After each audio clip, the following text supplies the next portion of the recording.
Today on the show we're going to be doing another air rifle accuracy test, and it's going to take the form of various parts. These ranging from here inside the 25 metre 27 yard range, outside doing some chronographing at 55 metres, and probably if I get time out to around about 75 metres to see how this gun does. The gun I'm going to be testing today belongs to a friend of mine from the Hunting Life forum called Craig, better known as Buster to us on the forum, and it's his custom Theoben MFR, and it's in 177 calibre.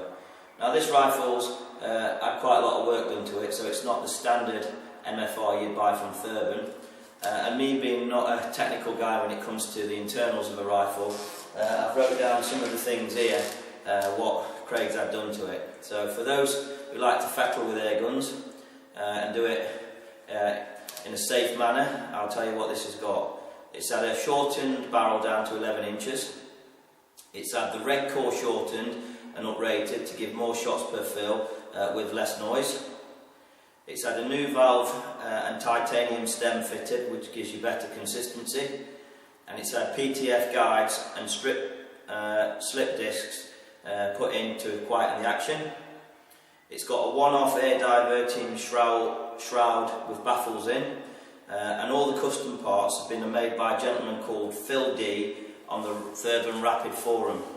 So you can see Phil's done quite a lot of work on this, and on the end of the bottle of the MRF it's got a custom made like a band called Dr. Bob, which actually wrote on it, and you can fit a bipod, which I'll do later when we're outside. So what I intend to do in here, in the indoor range, is I'll just put the rifle down. I've got a selection of different pellets, and to do the best job I can for Craig, because he asked me to review it and give it a good run for its money out in the field and in the range, I'm going to try. I've got some JSB exacts, and these are 4.53mm, and these are ones that my fiancée Laura's Ultra does really well with. I've got some Falcon Accuracy Plus pellets, and they're at 4.52mm. The pellets what my HW100S loves, RWS Superfields, and these are at 4.51mm. And finally, I've got some washed and lubed Air Arms Fields, and these are at 4.52mm. And they've just been put in here with a different sticker on, so I know they're washed and lubed. Before I actually put the pellets into the magazine though, I'm going to weigh them. Now I know, reading a few of the posts on the Hunting Life forum just lately, washing and lubing's come up quite a lot, and weighing pellets, and it annoys some people because they can't see the point in washing and lubing and weighing pellets. Well, you know, it's everyone to their own really. I like doing what I'm doing, and I know if my pellets are fine, they're washed and they're cleaned and they're lubed and they're the correct weight for what I'm testing, then if there's any bad results, it's either the pellet's not matching the barrel or it's my bad shooting. So like I say, it's everyone to their own, and I like to do it. Once we find the best pellet, and I'm only going to do 5-shot groups. The reason I do 5-shot groups is because I'm going to put one pellet in as a marker, so you know that I'm shooting at something a pellet's width. And then if I was to shoot another pellet in the same hole, you could call that luck.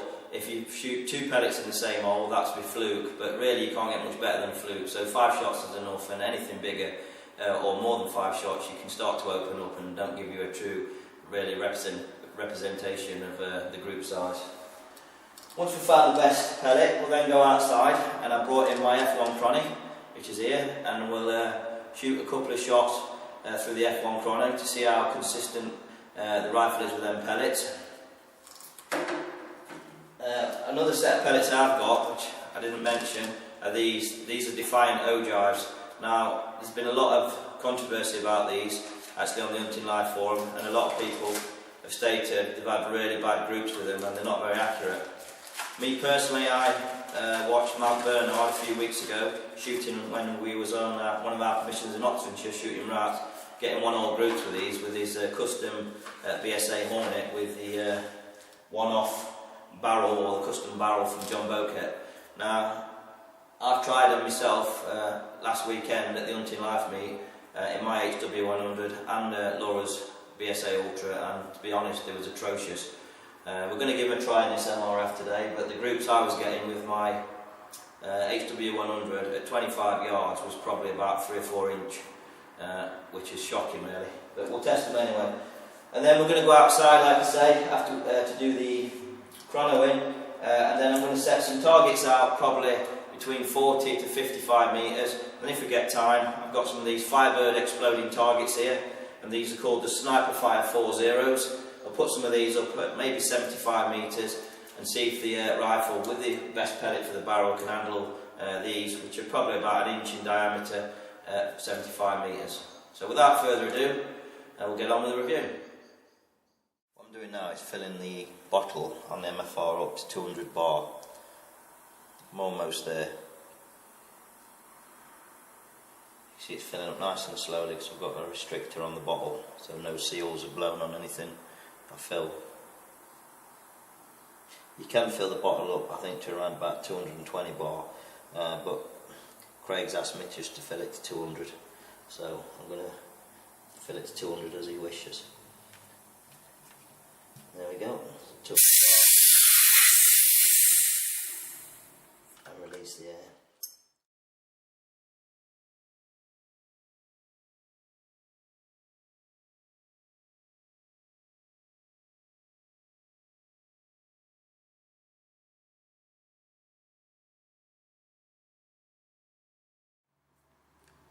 Right, the next brand of pellets I'm going to be testing are my favourite brand in 177, and they are WS Superfield. These are the 4.51mm pellets, what my HW100 seems to thrive on.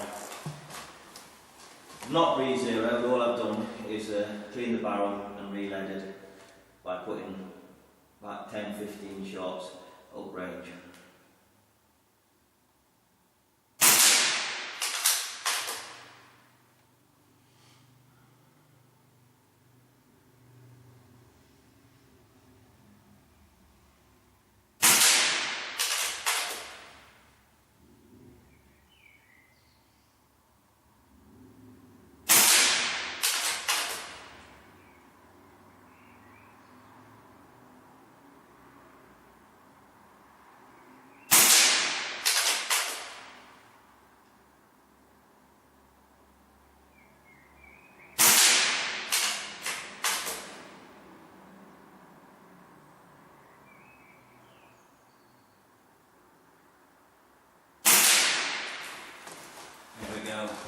It's a real tight one-hole group, and it doesn't really surprise me with these pellets because they are absolutely phenomenal pellets. But we'll zoom out and then we're going to have a look at the group. Well, there's that group then, what I shot with the RWS Superfield and the MFR, and you can see the actual group is probably twice smaller than the actual diameter of the 5p piece. It's absolutely tiny. Put it over there, it buries it easy. Just to show you how small it is, there's 6 shots in there, and there's a .22 caliber pellet to give you some reference. It's only a little bit tinier than a .22 caliber pellet, which is 5.52mm. So I've got 6 shots, probably a little bit bigger than 5.52mm. That's pretty awesome for this Theoben MFR using these pellets.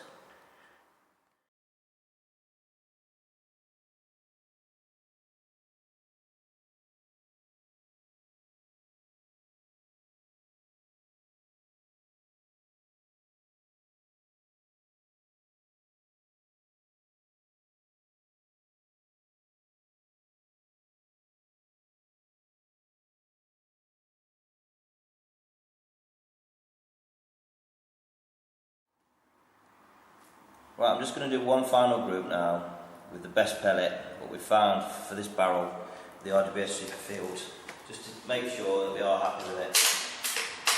I have zeroed the rifle now with this pellet off camera, so it should be pretty much where the crosshair is.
9, one more.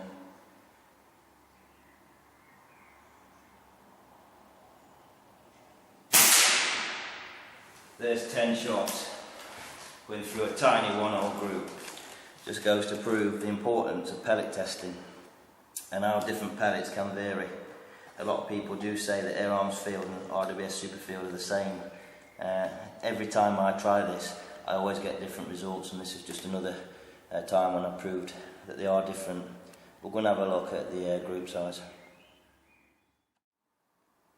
Well, there's that final confirmatory group, as you saw me shoot then. 11 shots with the RWS Superfield, and if I move the 5 pence across, you can see it absolutely buries all 11 of them shots.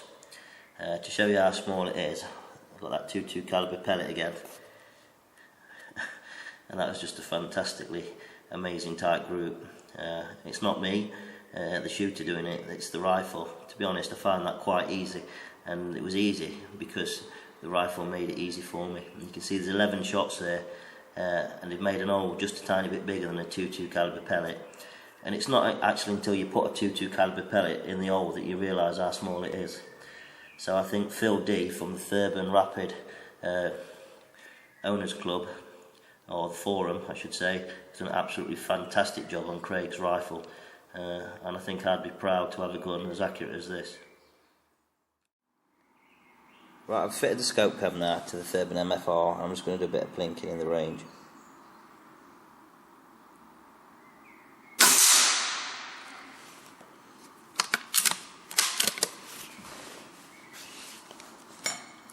Put a bit of white card behind this kill zone because it's just a bit bigger than a 2.2 caliber pellet. It's quite hard to see. I'll try and zoom in a little bit.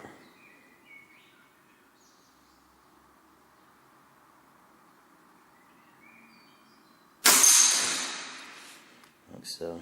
As you can see, the crosshair is actually bigger than the actual kill zone.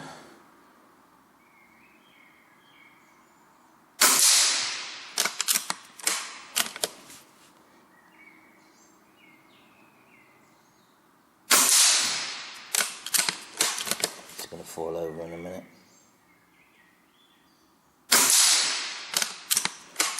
See if we can get all 4 without falling over.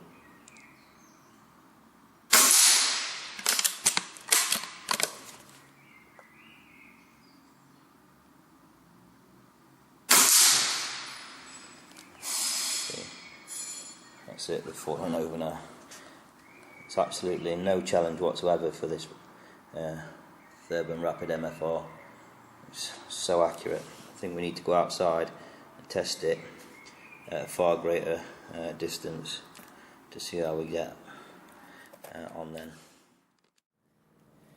Right, I brought the Theoben MFR outside now, and I'm going to chronograph it using a wall and a piece of wood as a safe backstop. These are the RWS Superfield pellets in it. We've got 798.2. 798.2.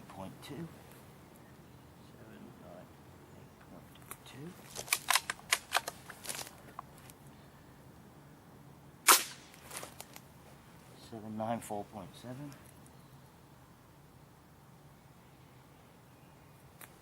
So that's about 3¼ feet difference. Nothing at all. 785.5.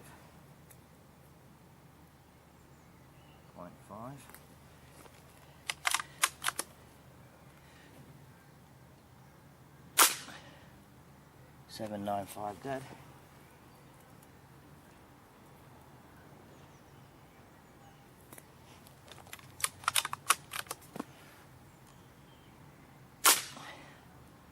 That's an error, so I'll turn it on and off again. 796.2.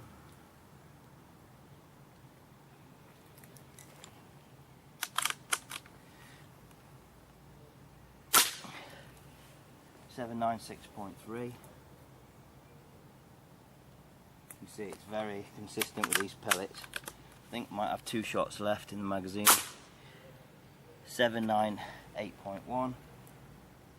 correction, yep, 798.1. I think there might be one more pellet left in it.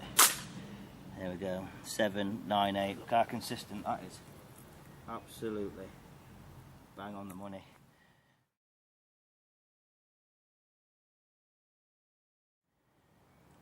Right, I've done my workings out now, and the average velocity is 796.64 foot per second.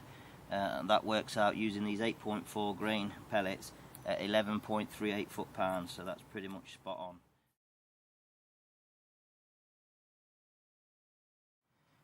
Right, obviously I'm outside now and I've moved back to 40 metres. I'm going to try and zoom in. The grass is long, so the camera hopefully will focus on the drawing pin down there. I'm going to put the crosshair on the drawing pin and fire a couple of shots. Obviously the pellet will drop low, but I'm calibrating mildots at the same time on ×6 for Craig, and just see what sort of group we're getting. You can see there is a breeze and things are blowing around, but we'll see how we get on.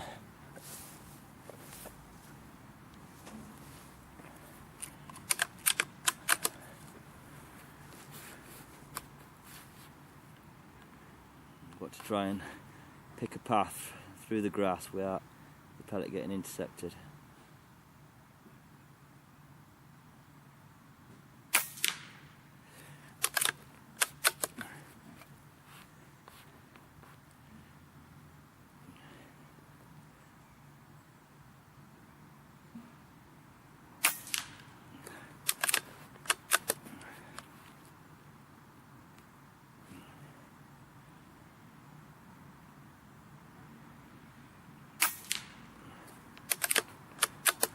That's two of the three actually gone through the same hole.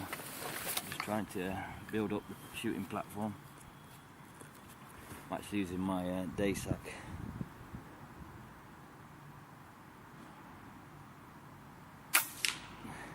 That's three now, just about through the same hole.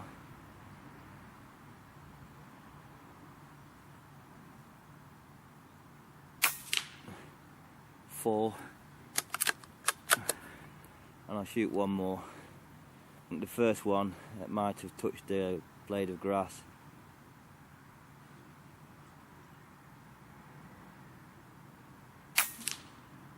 There. There's 5 shots there.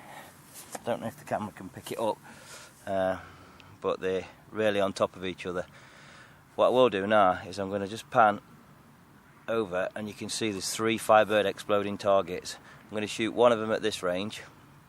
And then we're going to move back and shoot another one at probably 50-55, and then one at a further distance. Keeping the camera alive. Right, I'm just going to do my calibration while I'm here on them shots. And they're looking about 3/4 of a mildot. On the left one click as well. 3/4 of a mildot, I should say they are, old over at 40 metres from a 25 metre zero. The wind's getting up again. Let's see if I can pick a path through this grass to hit this target.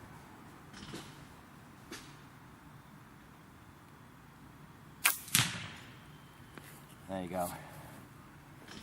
Absolutely deadly accurate. That's one of them gone easy. I found that quite easy as well. The rifle makes it so easy. So we'll zoom back out. Right, I moved back to the 55 metre point, and I'm on a table now, so I'm clear of the grass. And you can see I've been doing calibration work, and there's about 6 or 7 shots there, fired at 55 metres, and they're actually under an inch using these pellets, and that's in a breeze. So I'm going to have a temp now, and it's 1 3/4 of mildots, old over on ×6 at that Firebird exploding target. It'd be nice if the wind would go away altogether. We'll see what we can do.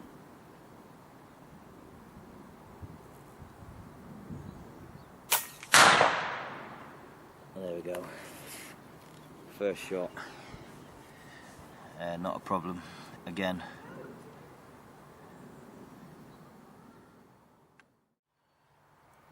Right, what I've done is moved all the way back now to 70 metres, and I've had a few shots off camera, and it's just over 3 mildots at this range. Let's see if I can hit that Firebird exploding target. Might take a few shots because of the breeze.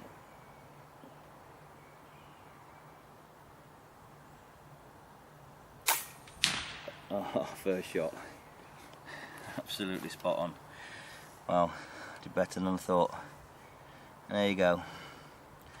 So I think today this little Theoben's proved itself quite admirably, both short range and long distance.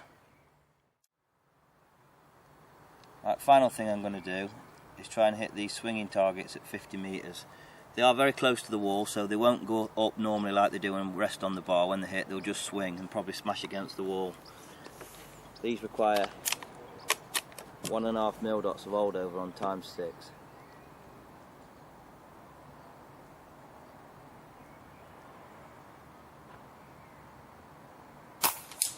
we go. I'm not actually using a bipod, I'm just resting on my day sack still.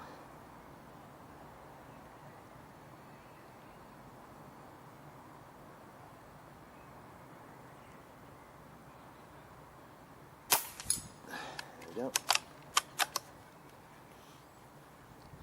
I think this rifle would do a lot better if there was a better scope on it, but I know Craig's got plans to actually change the scope. There's a bit of breeze now. Right, to aim off to hit it and get the final one, which is the right hand one.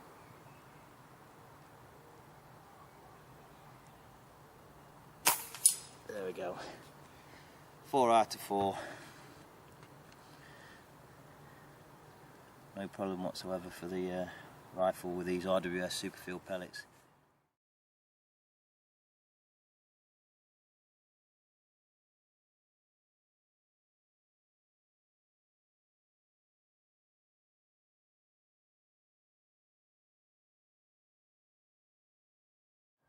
Well, I hope you enjoy this episode of Vermin Hunters TV. I'm sure Craig will be quite happy with the performance of his Theoben MFR when he actually watches this review. I'm definitely impressed with it. I'm in a dilemma whether to get one of these in 7 months' time, or to get a Daystate Airwolf, because I tested one the other day on the Hunting Life Forum belonging to my mate Steve, aka Wedge, off the Hunting Life Forum, and it's also a lovely rifle. But they are both fantastic to shoot, and I think whether I get one of these or a Daystate Airwolf in the end, I don't think one's better than the other, to tell you the truth. Phenomenal rifles. So thanks for watching. From me and Davey, stay safe and look out for future productions from Vermin Hunters TV.